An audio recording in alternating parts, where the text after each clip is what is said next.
ବହୁ ଦିନ ତଳର କଥା। ଗୋଟିଏ ଗ୍ରାମରେ ଗଙ୍ଗାଦାସ ନାମକ ଜଣେ ବୈଦ୍ୟ ବାସ କରୁଥିଲେ। ସେ ଜଣେ ଦକ୍ଷ ଚିକିତ୍ସକ ଥିଲେ, କିନ୍ତୁ ସେ ବଡ଼ ଲୋଭୀ ପ୍ରକୃତିର ଥିଲେ। ଗରିବ ଲୋକଙ୍କ ପ୍ରତି ତାଙ୍କ ମନରେ ତିଳେ ମଧ୍ୟ ଦୟାଭାବ ନଥିଲା। ଚିକିତ୍ସା ପାଇଁ ତାଙ୍କ ପାଖରେ ଯିଏ ପହଞ୍ଚୁଥିଲା ସେ ତା ପାଖରୁ ପ୍ରଚୁର ଅର୍ଥ ଆଦାୟ କରୁଥିଲେ। ସେଥିପାଇଁ ଲୋକମାନେ ତାଙ୍କ ପାଖକୁ ଚିକିତ୍ସା ନିମନ୍ତେ ଯିବାକୁ ଭୟ କରୁଥିଲେ।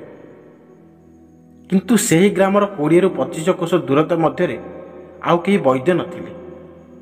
ଏଣୁ ସେଠିକା ଲୋକମାନେ ନିରୁପାୟ ଥିଲେ। ସେହି ଗ୍ରାମରେ ରାମଦାସ ନାମକ ଜଣେ ଧନୀ ଲୋକ ରହୁଥିଲେ। ସେ ଖୁବ୍ ଦୟାଳୁ ଥିଲେ। ସେ ନିଜର ସାଧ୍ୟ ମତେ ଅନ୍ୟକୁ ସାହାଯ୍ୟ କରୁଥିଲେ। ତେଣୁ ଲୋକମାନେ ତାକୁ ଖୁବ୍ ସମ୍ମାନ ଜଣାଉଥିଲେ।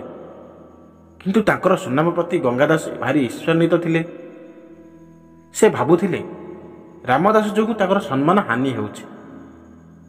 ସେ ରାମନାଥଙ୍କୁ ଅପମାନିତ କରିବା ପାଇଁ ବହୁତ ଥର ଚେଷ୍ଟା କଲେ, କିନ୍ତୁ ସବୁଥର ସେ ଅସଫଳ ହେଲେ। କିନ୍ତୁ ଥରେ ଗଙ୍ଗାଦାସଙ୍କୁ ଗୋଟିଏ ଭଲ ମୌକା ମିଳିଲା। ରାମଦାସଙ୍କର ଏକମାତ୍ର ପୁତ୍ର ଅଚାନକ ବେମାରରେ ପଡ଼ିଲା। ପିଲାର ଅବସ୍ଥା ସଙ୍କଟାପନ୍ନ ଥିଲା। ଶେଷରେ ନିରୁପାୟ ହୋଇ ରାମଦାସ ଗଙ୍ଗାଦାସଙ୍କୁ ନିଜ ପୁତ୍ରର ଚିକିତ୍ସା ପାଇଁ ଡକାଇଲେ। ରାମଦାସ ଗଙ୍ଗାଦାସଙ୍କର ହାତ ଧରି ପକାଇ କହିଲେ, ବୈଦ୍ୟ ମହାଶୟ, ଆପଣ ଜାଣୁଛନ୍ତି ଯେ ସେ ମୋର ଏକମାତ୍ର ସନ୍ତାନ। ଯେ କୌଣସି ମତେ ତାର ଜୀବନ ରକ୍ଷା କରନ୍ତୁ। ଯାହା ଖର୍ଚ୍ଚ ହେବ ମୁଁ ତାହା ଦେବି। ତାଙ୍କ କଥା ଶୁଣି ଗଙ୍ଗାଦାସ କୃତ୍ରିମ ସହାନୁଭୂତି ଦେଖାଇ କହିଲା, ରାମଦାସ ବାବୁ, ଆପଣ ବ୍ୟସ୍ତ ହୁଅନ୍ତୁ ନାହିଁ। ମୁଁ ଆପଣଙ୍କ ସ୍ୱଭାବ ଭଲ ଭାବେ ଜାଣିଛି। ତେଣୁ ମୁଁ ସବୁ ପ୍ରକାର ଚେଷ୍ଟା କରିବି।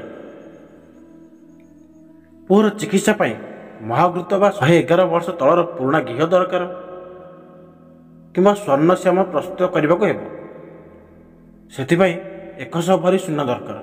ବୈଦ୍ୟଙ୍କ ମୁଖରୁ ଏପରି କଥା ଶୁଣି ରାମଦାସଙ୍କର ଛାତି ହଠାତ୍ ଥରି ଉଠିଲା। ସେ ଗଙ୍ଗାଦାସର ଦୁଷ୍ଟ ବୁଦ୍ଧିକୁ ଅନୁମାନ କରିପାରିଲେ। ତଥାପି ବିନୟ ହୋଇ ତାଙ୍କୁ କହିଲେ, ମହାଶୟ, ମୁଁ ମୋର ସବୁ ସମ୍ପତ୍ତି ବିକ୍ରି କରିଦେଲେ ମଧ୍ୟ ଏତେ ସୁନା ଯୋଗାଡ଼ କରିପାରିବି ନାହିଁ। ଆପଣ ଅନ୍ୟ କୌଣସି ଉପଚାର କରନ୍ତୁ। ଗଙ୍ଗାଦାସ ନିର୍ଲିପ୍ତ ଭାବେ କହିଲେ, ଏହି ବେମାରୀର ଅନ୍ୟ କୌଣସି ଚିକିତ୍ସା ନାହିଁ। ଦେଖନ୍ତୁ, ଆପଣଙ୍କ ଇଚ୍ଛା। ଆପଣ କ'ଣ ପାଖରେ ରଖିବାକୁ ଚାହୁଁଛନ୍ତି? ନିଜ ପୁଅର ଜୀବନ କି ନିଜର ଧନ ସମ୍ପତ୍ତି? ରାମଦାସ ଜାଣିଥିଲେ ଯେ ଗଙ୍ଗାଦାସ ପାଖରେ ମୁଣ୍ଡ ପିଟିଲେ ବି କିଛି ଫାଇଦା ମିଳିବ ନାହିଁ। କାହିଁକି ନା ତାଙ୍କର ହୃଦୟ ପାଷାଣରେ ଗଢ଼ା। ତେଣୁ ସେ ଭଗବାନଙ୍କ ଉପରେ ଭରସା ରଖି 100 ଭରି ସୁନା ଦେବାକୁ ପ୍ରସ୍ତୁତ ହେଲେ। ଏହି ଚିକିତ୍ସା ପାଇଁ ରାମଦାସଙ୍କର ସବୁ ଜମିବାଡ଼ି ଓ ଧନ ସମ୍ପତ୍ତି ବିକ୍ରି ହୋଇଗଲା।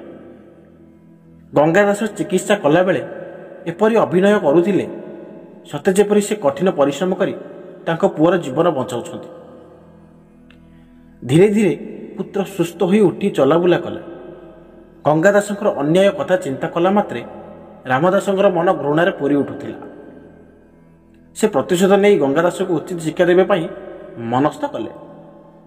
ନଚେତ ଏପରି ମାରାତ୍ମକ ଲୋଭର ବଶବର୍ତ୍ତୀ ହୋଇ ସେ ତାଙ୍କ ପରି ଅନେକ ପରିବାରକୁ ସର୍ବସ୍ୱାନ୍ତ କରିଦେବ। କିଛି ଦିନ ପରେ ରାମଦାସ, ତାଙ୍କ ପତ୍ନୀ ଓ ପୁତ୍ର ସେହି ଗ୍ରାମ ଛାଡ଼ି ଅନ୍ୟତ୍ର ଚାଲିଗଲେ। ଗ୍ରାମର ସବୁ ଲୋକଙ୍କ ମଧ୍ୟରେ ପ୍ରଚାର ହୋଇଗଲା ଯେ ରାମଦାସ ସୁଯୋଗ ଉଣ୍ଡି ଗଙ୍ଗାଦାସଙ୍କ ଉପରେ ପ୍ରତିଶୋଧ ନେବେ ଓ ତାର ସମସ୍ତ ଧନ ସମ୍ପତ୍ତି ଲୁଟି ନେବେ। ରାମଦାସଙ୍କର ବିଶ୍ୱସ୍ତ ଲୋକମାନେ ଏପରି ପ୍ରଚାର କରୁଥିଲେ। ଲୋକଙ୍କର କଥା ଶୁଣି ଗଙ୍ଗାଦାସ ଭୟଭୀତ ହୋଇପଡ଼ିଲେ। କାରଣ ସେ ଗ୍ରାମଟି ବହୁତ ଛୋଟ ଥିଲା ଓ ଗ୍ରାମର କୌଣସି ଲୋକ ମଧ୍ୟ ତାଙ୍କୁ ସାହାଯ୍ୟ କରିବାକୁ ପ୍ରସ୍ତୁତ ନଥିଲେ। ସାରା ରାତି ଚିନ୍ତା କରିବା ପରେ ଗଙ୍ଗାଦାସ ଗୋଟିଏ ନିଷ୍ପତ୍ତି ନେଲେ। ସେ ତାଙ୍କର ସବୁ ଟଙ୍କା ସୁନା ନେଇ ସହରର ସରକାରୀ କୋଷାଗାରରେ ରଖିଦେବା ପାଇଁ ନିଷ୍ପତ୍ତି ନେଲେ। ନିଜର 2 ଜଣ ବିଶ୍ୱସ୍ତ ନୌକରଙ୍କୁ ସାଙ୍ଗରେ ଧରି ତା ପରଦିନ ସକାଳୁ ଗଙ୍ଗାଦାସ ସହର ଅଭିମୁଖେ ବାହାରିଲେ।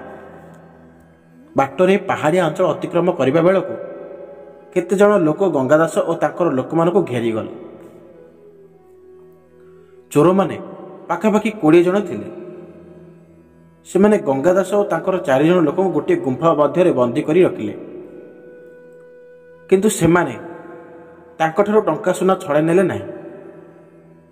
ଗଙ୍ଗାଦାସଙ୍କୁ ଏହି ଘଟଣା ବଡ଼ ବିସ୍ମିତ କଲା ଓ ସେ ଜଣେ ଚୋରକୁ ପାଖକୁ ଡାକି କହିଲେ, ଭାଇ, ମୋ ପାଖରେ ଅଳ୍ପ କିଛି ଟଙ୍କା ଅଛି, ସେତିକି ନେଇ ମୋତେ ଛାଡ଼ିଦିଅ। ଚୋର ଉତ୍ତର ଦେଲା, ଆମ ନେତାଙ୍କ ଆଦେଶ ଅନୁସାରେ ସବୁ ହେବ। ଗଙ୍ଗାଦାସ ପଚାରିଲେ, ଆଚ୍ଛା, ତାହେଲେ ଏପରି କଥା, ତୁମେ ମୋତେ ଖାଇବାକୁ ପିଇବାକୁ ଦେବ କି ନାହିଁ, ନା ଭୋକରେ ମାରିଦେବ? ଚୋର ବେଖାତିର ଢଙ୍ଗରେ ଉତ୍ତର ଦେଲା, ଆପଣଙ୍କର ଟଙ୍କା ବଦଳରେ ଆପଣଙ୍କୁ ସବୁ ମିଳିପାରିବ।